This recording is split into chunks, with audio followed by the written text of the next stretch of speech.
ससुराल की पहली रसोई में नई देवरानी पीहू ने सबको अपने हाथ का टेस्टी खाना खिलाकर सभी का दिल जीत लिया था। तब रसोई में बर्तन साफ करते हुए, पहली रसोई में सबको मेरे हाथ का खाना बहुत पसंद आया, अब तो रोज ऐसे ही तारीफ मिलेगी। पहली रसोई का खाना अच्छा क्या बना लिया तुमने, तो क्या 7वें आसमान पर चढ़ने लगोगी? इसकी तुम्हें कोई जरूरत नहीं है। दीदी मैं तो क्या, अभी तुम्हें पता नहीं है तुम्हारे साथ ससुराल में क्या क्या होने वाला है। मैं तुम्हारी जेठानी हूँ, देखती जाओ। इतना कहकर डिम्पल वहां से चली जाती है। ऐसे ही पीहू अपने ससुराल की जिम्मेदारी निभाने की कोशिश करती है, लेकिन चालाक जेठानी उसके हर काम को अपने तेज दिमाग से खराब कर देती है, जिसके बाद उसे खुद भी खरी खोटी सुनाती है और सास से भी चुगली करती है। इसी के साथ मानसून का महीना लग जाता है। काफी गर्मी में पीहू खाना बना रही थी कि अचानक से रसोई की खिड़की के बाहर आंधी चलने लगती है। ये देख वो खुश हो जाती है। अरे वाह, जिस पल का मुझे इंतजार था वो आ ही गया। अब मैं ससुराल में अपनी पहली बारिश नहीं बल्कि पूरा मॉनसून बहुत अच्छे से एंजॉय करूंगी। सबको गरम गरम भजिया पकौड़े बनाकर खिलाऊंगी, और वो बारिश का तेज नींबू वाला बना हुआ भुट्टा, उसकी तो बात ही कुछ और है। और वो तीखी चटनी वाले मोमोज, वो तो मैं अपने हाथ का सबको बनाकर खिलाऊंगी। लगता है थोड़ी देर में बारिश होने वाली है, मैं छत पर चलती हूँ बारिश में भीगने। रसोई का काम खत्म करके पीहू फटाफट से छत पर चली जाती है, जहाँ तेज हवाओं के साथ मानसून की पहली बारिश की बूंदें पड़ने लगती हैं। वाओ, कितना अच्छा लग रहा है बारिश में भीगकर। थोड़ी देर में जाकर सबके लिए पकौड़े बनाऊंगी और सब एक साथ बैठकर चाय पकौड़े खाएंगे। तभी उसे ढूंढते हुए उसकी जेठानी छाता लिए छत पर आती है। मैं कब से आवाज लगा रही हूँ और तुम यहाँ बारिश में थिरक रही हो। दिमाग तो ठीक है ना तुम्हारा? नई बहू होकर ऐसे छत पर आना जरूरी है?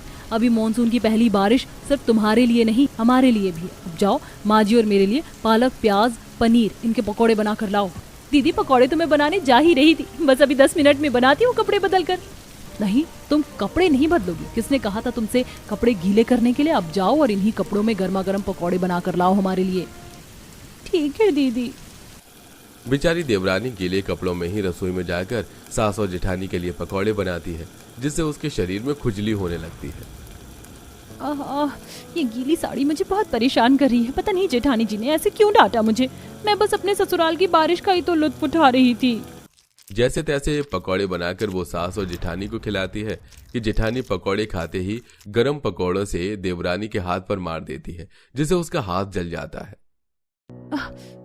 जेठानी जी आपने क्या किया? वो गरम पकौड़ा था। हाँ, तो हमें कुछ भी अंट शंट बनाकर खिला दोगी क्या? इन पकौड़ों में नमक नहीं है। तुम्हारी जेठानी बिल्कुल ठीक कह रही है। वो भी जब कुछ खाना बनाकर लाती है तो थोड़ा चख लेती है। तुमने चखा क्यों नहीं? अब इसे यहाँ से ले जाओ और अच्छे से पकौड़े बनाकर लाना। आधा मूड खराब कर चुकी हो। अगर बारिश बंद होने के बाद पकौड़े लाई तो मैं तुम्हें छोड़ूंगी नहीं।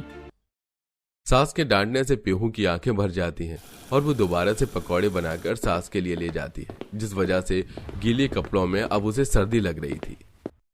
लीजिए माँ जी, बहुत अच्छा करारे और चटपटे पकौड़े लाई हो। अब दफा हो जाओ, मुझे और माँ जी को खाने दो। माँ जी, मैं भी बैठ जाऊँ आपके साथ? साथ में पकौड़े खाते हैं ना? क्या मैंने या बड़ी बहू ने कहा कि तुम यहाँ बैठ जाओ? लातों के भूत बातों से नहीं मानते।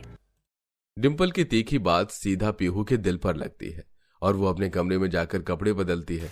अगले दिन फिर बारिश का मौसम हो जाता है। तब पीहू, कल पकौड़े नहीं खाए तो क्या हुआ? बारिश में भुट्टा खाने का भी अलग ही मजा है, जो नींबू निचोड़कर नमक लगाकर बहुत अच्छा लगता है। छाता लेकर बाहर चली जाती हूँ। पीहू बाहर छाता लेकर जाने वाली होती है, लेकिन बारिश में भीगने के लिए वो छाता लेकर ही नहीं जाती और फिर भरे हुए रास्ते को जैसे तैसे करके पार रोड से 3 भुट्टे घर ले आती है। तब जेठानी, ये लीजिए माँ जी, हमारे घर की मल्लिकाएं हिंद आ गई हैं। हम सबको बिना बताए कहाँ गई थी तुम बारिश से? तुम्हारा पेट नहीं भरता क्या, जो कल भी भीग ली और आज भी? सॉरी माँ जी। जेठानी जी, आपको मैंने बताया नहीं, लेकिन बारिश का मौसम था तो सोचा आपके लिए भी भुट्टा ले आऊं। मैं अब साथ में खाएंगे। साथ में खाएंगे, लेकिन ये नहीं कि मेरे और माँ जी के दांतों में चिपक जाता है। इसके भुट्टे के दाने अलग से निकाल कर इसका चाट बनाकर लाओ, तब खाएंगे हम। लेकिन जेठानी जी, भुट्टे का असली मजा तो... बहू, तुम्हें एक बार की बात समझ नहीं आती? जो तुम्हारी जेठानी बोले ना वैसा कर दिया करो। तब पीहू तीनों भुट्टों का चाट बनाकर सास और जेठानी को दे देती है और खुद पीहू के लिए कुछ भी नहीं बचता। वो अपने ससुराल में आकर भी सबसे बहुत अलग थी। अपना पति टाइम देता था, न ही ससुराल में सास और जेठानी समझती थी। ऊपर से मॉनसून की वजह से जो पड़ोसी या रिश्तेदार मिलने आते हैं उनके बच्चे कीचड़ गंदगी फैला देते हैं, जिस वजह से ये काम भी पीहू के हिस्से में आता है। मैं अपने ससुराल में क्या क्या अरमान लेकर आई थी कि मैं बारिश में सबके साथ पकौड़े नींबू वाले भुट्टे खाऊंगी, गर्मा गर्म मोमोज बनाकर खिलाऊंगी, झूले झूलूंगी, लेकिन ऐसा तो यहाँ पर कुछ भी नहीं है। बस पूरे दिन घर की सफाई और इस कीचड़ को साफ करने में ही दिन बीत जाता है। अपने ख्वाबों में हमें गाली दे रही हो क्या? ध्यान कहाँ है तुम्हारा? दिखता नहीं है यहाँ पर कितनी गंदगी है, दाग है। जल्दी साफ करो और उसके बाद कॉफी बनाकर लाना, सामने वाली पड़ोसन की बहू आ रही है। दीदी उसके बाद मुझे बारिश के गंदे कपड़े धोने जाने, कॉफी आप बना लीजिए। देवरानी होकर तुम मुझे काम दोगी? चुपचाप से जो बोला है वैसा करो। बोला था ना माँ जी ने, तुमको समझ नहीं आता? ठीक है दीदी। फिर पीहू उन कीचड़ के पैरों की सफाई करके डिम्पल और पड़ोसन के लिए कॉफी बनाकर लाती है, जिसके बाद बदबूदार बारिश के कपड़े धोती है। बस इन सब चीजों में ही उसका सारा वक्त निकल जाता है। फिर शाम की बारिश के समय पीहू सब्जी लेने बाजार जा रही होती है, लेकिन डिम्पल उसे अकेले नहीं जाने देती। उसके साथ बाजार आ जाती है। सब्जी खरीदने के बाद वो अकेले मोमोज खाती है, लेकिन उसे नहीं देती और लौटते वक्त गड्ढे में गिर जाती है, जिससे आसपास के लोग उस पर हंसने लगते हैं। देखो ये औरत बहुत देर से अपनी देवरानी पर चिल्ला रही थी और डांटते हुए कीचड़ में जा गिरी। अच्छा हुआ। आपने बिल्कुल ठीक कहा, ऐसों के साथ ऐसा ही होना चाहिए। बेचारी को बारिश में सारा सामान पकड़वा रखा है, खुद आगे आगे चल रही है। तुम लोगों की हिम्मत कैसे हुई मुझ पर हंसने की? और पीहू, तुम ये सब तुम्हारी वजह से हुआ है जो लोग मुझ पर हंस रहे हैं। घर चलो तब बताऊंगी। लेकिन दीदी मैंने कुछ भी नहीं किया। तब दोनों बहू घर पर आ जाती हैं। जेठानी सास को भड़काकर पीहू के बारे में बाजार की हरकत बताती है, जिस वजह से मीनाक्षी पीहू को और भी ज्यादा खरी खोटी सुनाती है और गीले कपड़ों में ही काम करने की सजा देती है। बेचारी गीले कपड़ों में रात का सारा रसोई का काम करके खाना खाती है, जिससे उसे अगले दिन बुखार आ जाता है। वहां भी डिम्पल उससे अपने पैर दबाती है। बस अब मुझे अच्छा लग रहा है, तुम जा सकती हो। कहा था ना ससुराल में तुम्हारी जिंदगी नरक बना दूंगी। शाम को जेठानी अपने फ्रेंड्स के साथ बाहर घूमने जाती है, लेकिन लौटते वक्त उसकी गाड़ी खराब हो जाती है और पैदल चलने पर डिम्पल वहां भी किसी गड्ढे की वजह से टकराकर गिर जाती है, जिससे पत्थर सिर में लगता है। बहुत घंटे तक वो बारिश में यूं ही पड़ी रहती है। तब देवरानी को घर पर फिक्र होती है। ये भगवान, माँ जी ने कहा था जेठानी जी शाम को आ जाएंगी, लेकिन अब रात के 8 बज रहे, मुझे उन्हें ढूंढने के लिए जाना ही होगा। 4 घंटे से आज बारिश भी नहीं रुकी। खराब तबीयत में भी पीहू टॉर्च लेकर उसे बारिश में ढूंढने निकल जाती है। तब उसे अपनी जेठानी मिल जाती है और फौरन उसे वो अस्पताल ले जाती है, जहां होश में आने के बाद उसके घर वाले भी वहां पहुंच जाते हैं। डॉक्टर मैं यहाँ कैसे? आपकी देवरानी आपको यहाँ लेकर आई है। शायद आप 3-4 घंटे से बारिश में बेहोश पड़ी थी। अब आपका बुखार भी कम हो गया है। सच में आप बहुत किस्मत वाली हैं। क्या पीहू, तुमने मुझे बचाया? तुम मुझे क्यों ढूंढने निकली? मैं तो तुम्हें बहुत परेशान करती हूँ, उसके बाद भी तुमने मेरी रात में जान बचाई। मुझे माफ कर दो, मुझे अपनी गलती का एहसास हो गया है।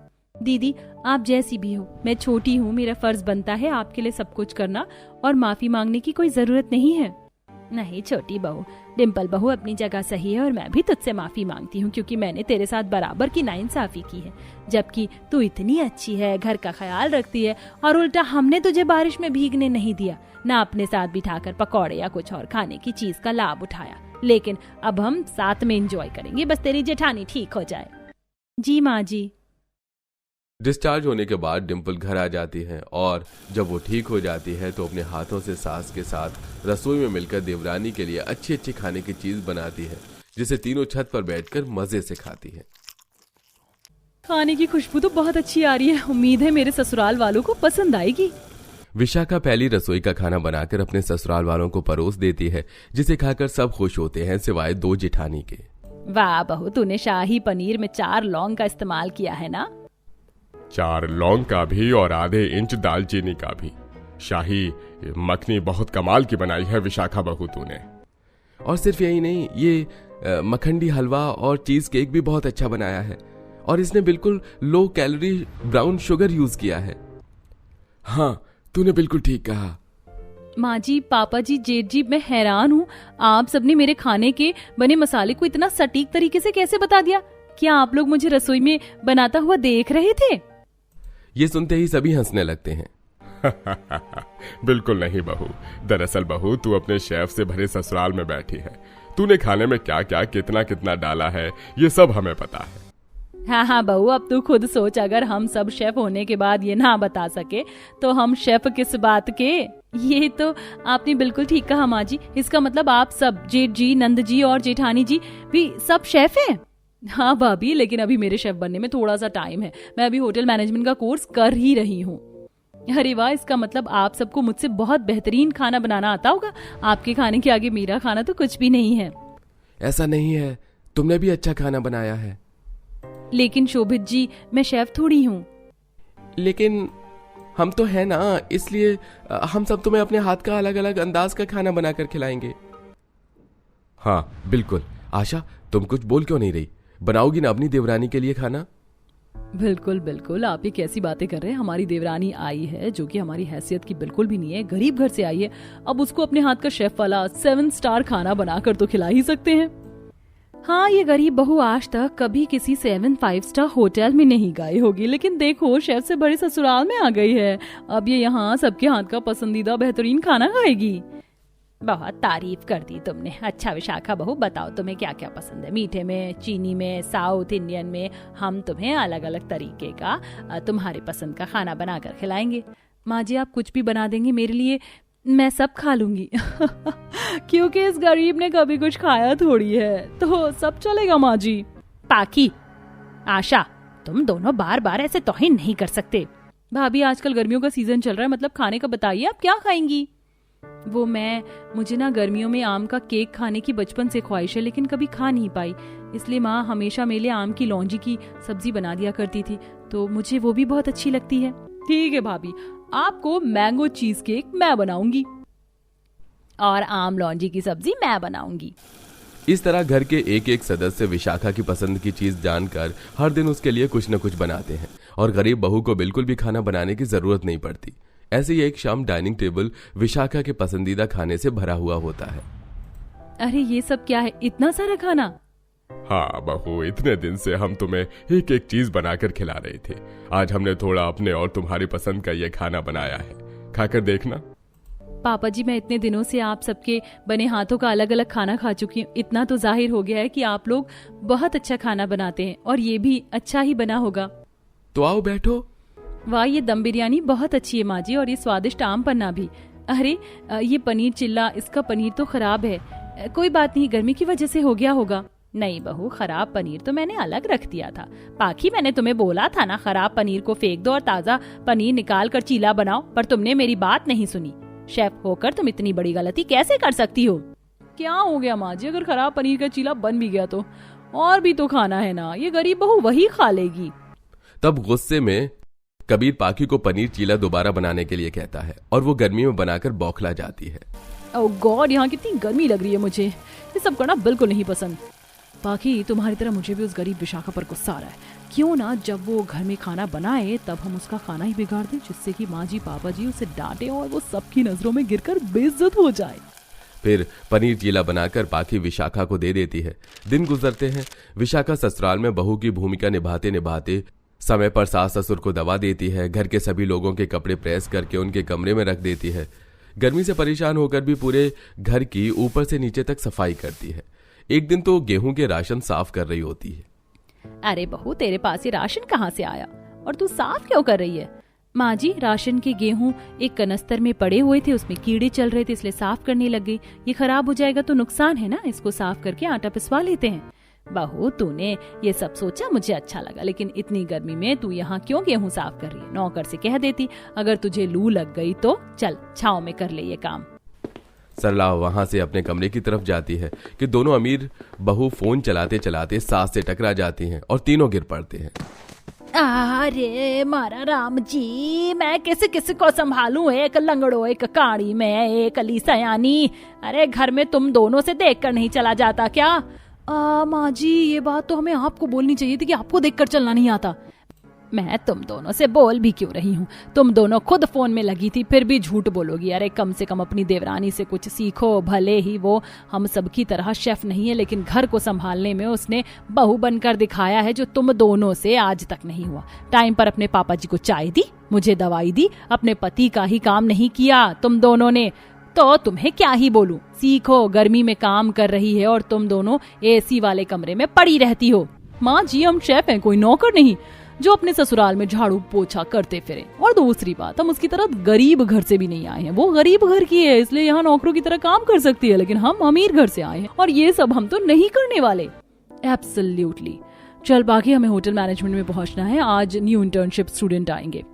इतना कहकर दोनों घमंडी बहू होटल मैनेजमेंट में चली जाती हैं और अब विशाखा अपने घर में खाना बनाने लगती है, तो दोनों बहू उसके खाने को खराब करती हैं, जिससे घर वाले विशाखा से थोड़ा नाराज हो जाते हैं।